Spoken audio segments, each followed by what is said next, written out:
Tema especial para las lecciones 311 a 320. ¿Qué es el juicio final? Este es el juicio final de Dios.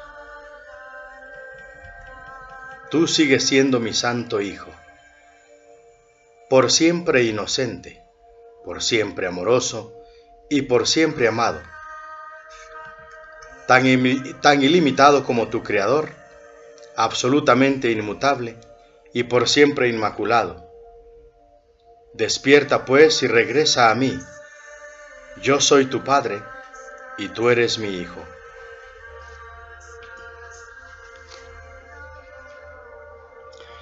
El segundo advenimiento de Cristo le confiere al Hijo de Dios este regalo: poder escuchar la voz que habla por Dios, proclamar que lo falso es falso y que lo que es verdad jamás ha cambiado. Y este es el juicio con el que a la percepción le llega a su fin. Lo primero que verá será un mundo que ha aceptado que esto es verdad, al haber sido proyectado desde una mente que ya ha sido corregida. Y con este panorama santo, la percepción imparte una silenciosa bendición y luego desaparece, al haber alcanzado su objetivo y al haber cumplido su misión. El juicio final sobre el mundo no encierra condena alguna. El juicio final ve al mundo completamente perdonado, libre de pecado y sin propósito alguno. Y al no tener causa ni función ante los ojos de Cristo, el mundo simplemente se disuelve en la nada. Ahí nació y ahí ha de terminar. Todas las figuras del sueño con las que el mundo comenzó desaparecen con él. Los cuerpos no tienen ahora ninguna utilidad, por lo tanto desaparecen también, pues el Hijo de Dios es ilimitado. Tú que creías que el juicio final de Dios condenaría al mundo al infierno junto contigo, acepta esta santa verdad. El juicio de Dios es un regalo, es la corrección de todos tus errores. Esta corrección te libera de tus errores y de todos los efectos que parecían tener. No tengas miedo de la gracia redentora de Dios. El juicio de Dios es liberarte totalmente del sufrimiento. El juicio de Dios es el retorno a la paz. El juicio de Dios es el retorno de la seguridad y la felicidad. El juicio de Dios es el retorno de tu unión con tu propia identidad. El juicio final de Dios es tan misericordioso como cada uno de los pasos que su plan para bendecir a su Hijo y exhortarlo a regresar a la paz eterna que comparte con Él. No tengas miedo del amor, pues solo el amor puede sanar todo pesar. Solo el amor puede enjugar todas las lágrimas, y solo el amor puede despertar tiernamente de su sueño de dolor al Hijo que Dios reconoce como suyo. No tengas miedo de eso. La salvación te pide que le des la bienvenida, y el mundo espera tu grata aceptación con ella. Y el mundo espera tu grata aceptación de ella, gracias a lo cual Él se liberará. Recuerda pues, este es el juicio final de Dios. Tú sigues siendo mi Hijo santo, por siempre inocente, por siempre amoroso y por siempre amado, tan ilimitado como tu Creador, absolutamente inmutable y por siempre inmaculado. Despierta pues y regresa a mí. Yo soy tu Padre y tú eres mi Hijo.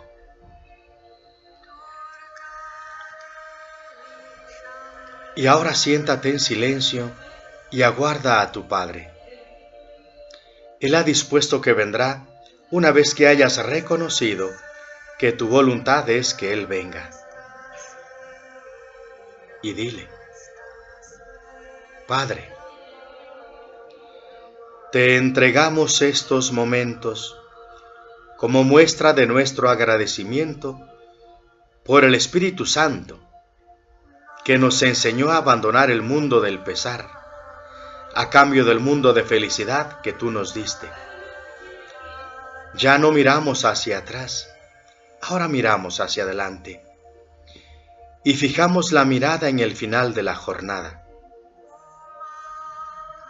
Acepta, Padre, nuestras ofrendas de gratitud, mientras contemplamos a través de la mirada de Cristo un mundo que está más allá del mundo que nosotros fabricamos. Y ahora aguardamos en silencio, sin miedo y seguros de tu llegada. Hemos recorrido el camino, siguiendo al guía que tú nos enviaste. Nosotros desconocíamos el camino, pero tú nos guiaste. Y sabemos que nos recuerdas ahora como siempre lo has hecho. Solo pedimos que tus promesas se cumplan tal como es tu voluntad. El Padre y el Hijo crearon todo lo que existe. No pueden fracasar en nada.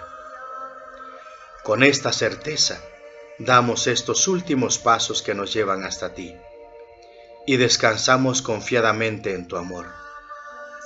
Tu amor jamás nos defraudará.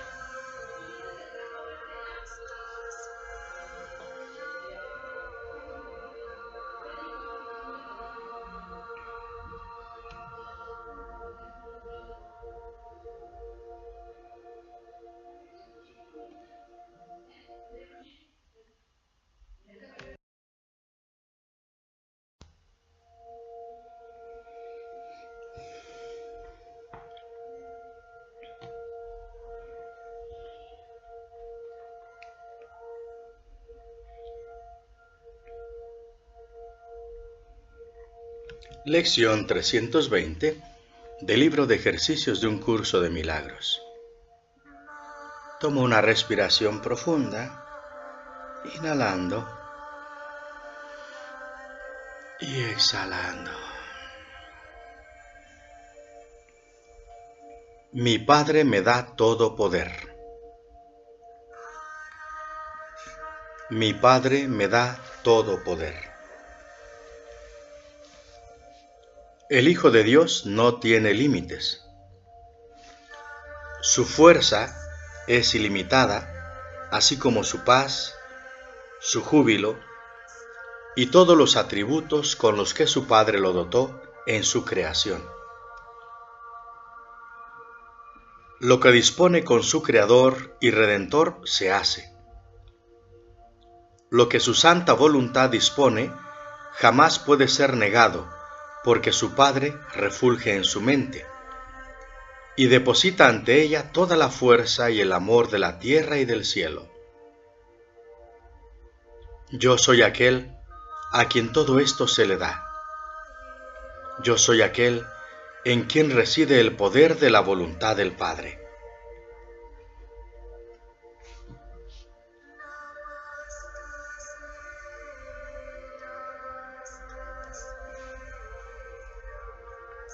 Tu voluntad, Padre, puede hacer cualquier cosa en mí y luego extenderse a todo el mundo a través de mí. Tu voluntad, Padre, no tiene límites. Por lo tanto, a tu Hijo se le ha dado todo poder. Tu voluntad puede hacer cualquier cosa en mí y luego extenderse a todo el mundo a través de mí, Padre. Tu voluntad no tiene límites. Por lo tanto, a tu Hijo se le ha dado todo poder. Mi Padre me da todo poder.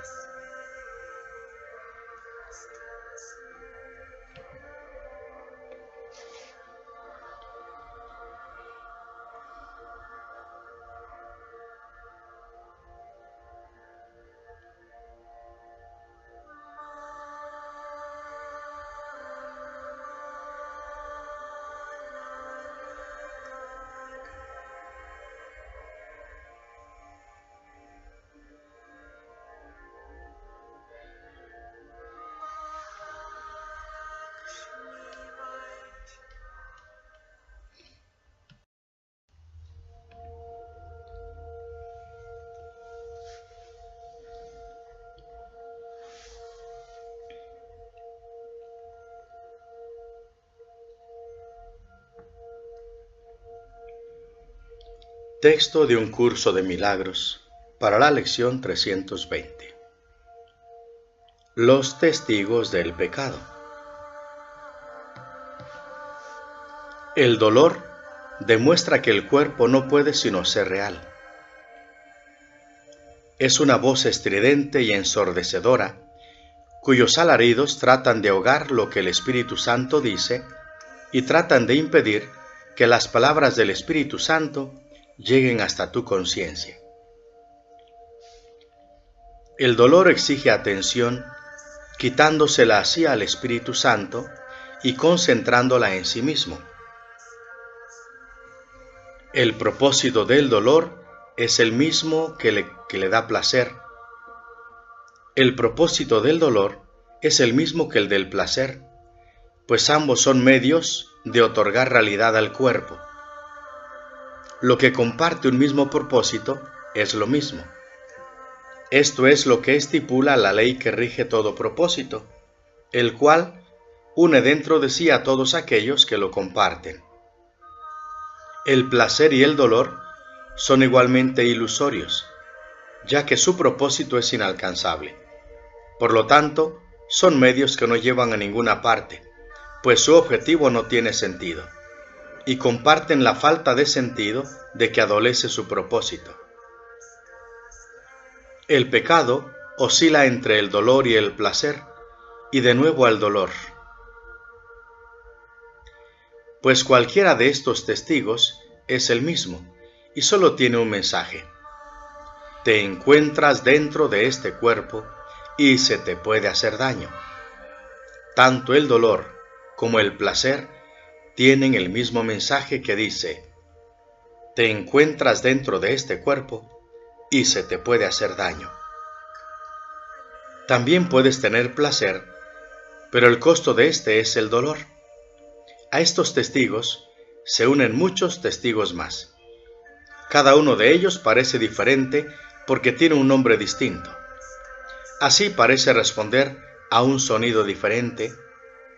A excepción de esto, los testigos del pecado son todos iguales.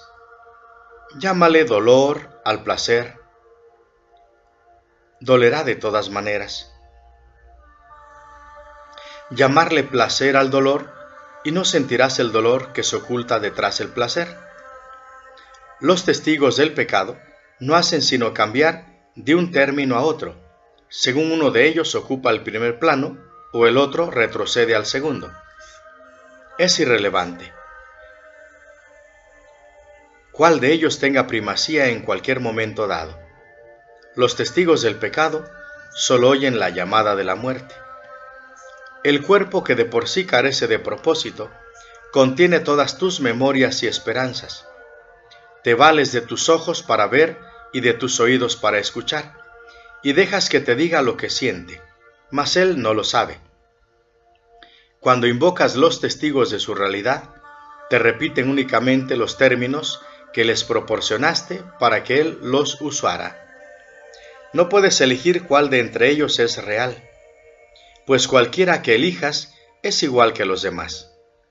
Lo único que puedes hacer es decidir llamarlo por un nombre o por otro, pero eso es todo. No puedes hacer que un testigo sea verdadero solo porque lo llamaste con el nombre de la verdad. La verdad se encuentra en él si lo que representa es la verdad. De lo contrario, miente, aunque lo invoques con el santo nombre de Dios mismo. El testigo de Dios no ve testigos contra el cuerpo. Tampoco presta atención a los testigos que con otros nombres hablan de manera diferente en favor de la realidad del cuerpo. Él sabe que no es real, pues nada podría contener lo que tú crees que el cuerpo contiene dentro de sí. El cuerpo no puede decirle a una parte de Dios cómo debe sentirse o cuál es su función. El Espíritu Santo, sin embargo, no puede sino amar aquello que tú tienes en gran estima, y por cada testigo de la muerte del cuerpo, el Espíritu Santo te envía un testigo de la vida que tienes en aquel que no conoce la muerte.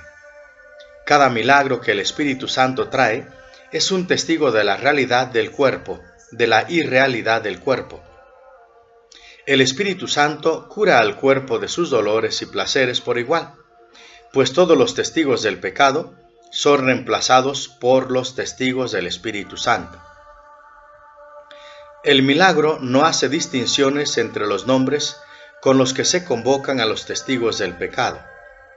Demuestra simplemente que lo que ellos representan no tiene efectos, y puede demostrar esto porque sus propios efectos han venido a sustituirlos.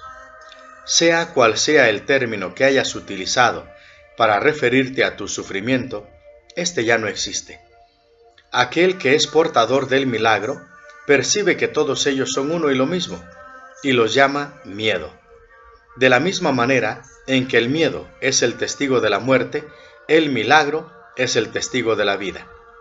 El milagro es un testigo que nadie puede refutar, pues los efectos que trae consigo son los efectos de la vida.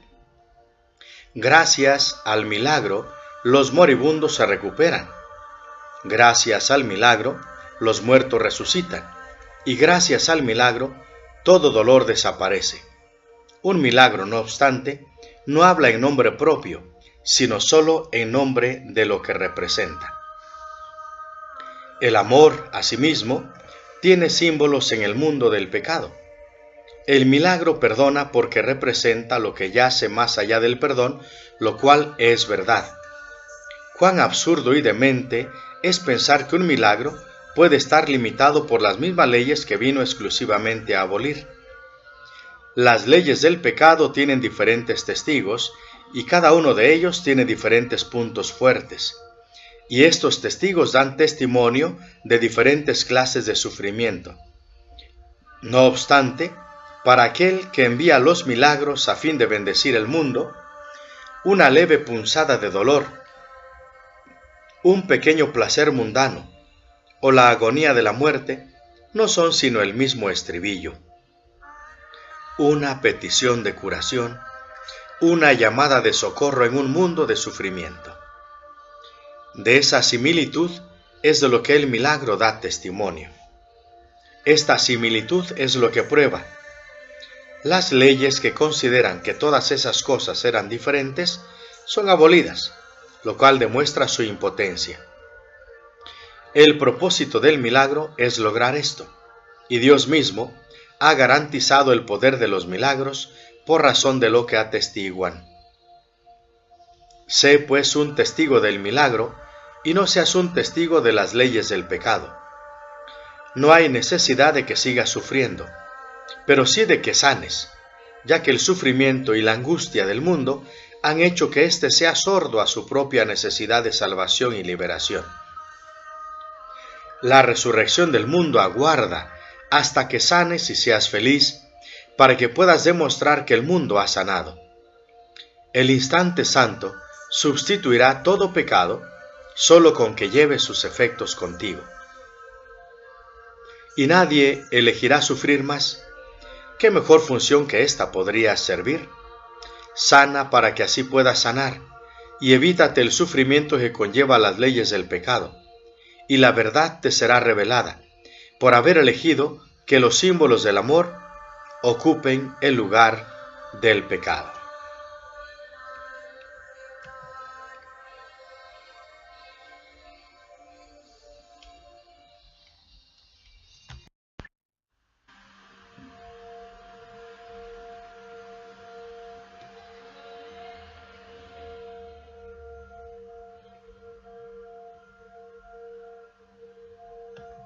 Manual para el maestro de un curso de milagros. Clarificación de términos. Mente, espíritu. El término mente se utiliza para representar el principio activo del espíritu, el cual suministra a éste su energía creativa. Cuando el término va con mayúsculas, se refiere a Dios o a Cristo, es decir, a la mente de Dios o a la mente de Cristo. El espíritu es el pensamiento de Dios, que Él creó semejante a sí mismo. El espíritu unificado es el único Hijo de Dios o Cristo.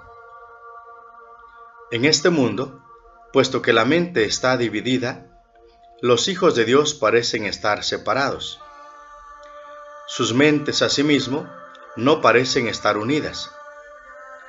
En ese estado ilusorio, el concepto de una mente individual parece tener sentido. En el curso, por lo tanto, se describe a la mente como si consistiera en dos partes, el espíritu y el ego. El espíritu es la parte que aún se mantiene en contacto con Dios a través del Espíritu Santo, quien aunque mora en esa parte, también ve la otra. No se usa el término alma, excepto en citas directas de la Biblia, por ser un término sumamente polémico. En cualquier caso, sería un equivalente de espíritu, entendiéndose que al formar parte del ámbito de Dios, es eterna y nunca nació. La otra parte de la mente es completamente ilusoria y solo teje ilusiones. El espíritu conserva su potencial creativo, pero su voluntad es la de Dios. Parecerá estar cautiva mientras la mente no esté unificada. El espíritu conserva su potencial creativo, pero su voluntad, que es la de Dios, parecerá estar cautiva mientras la mente no esté unificada. La creación continúa imperturbable porque esa es la voluntad de Dios. Dicha voluntad está siempre unificada y por lo tanto no tiene significado en este mundo, no tiene grados ni opuestos. La mente puede gozar de rectitud o estar errada dependiendo de la voz que escuche. La mentalidad recta escucha al Espíritu Santo, perdona al mundo y en su lugar ve el mundo real a través de la visión de Cristo. Esta es la visión final, la última percepción, la condición en la que Dios mismo da el paso final. Ahí al tiempo y a lo ilusorio les llega su fin. La mentalidad errada escucha al ego y teje ilusiones.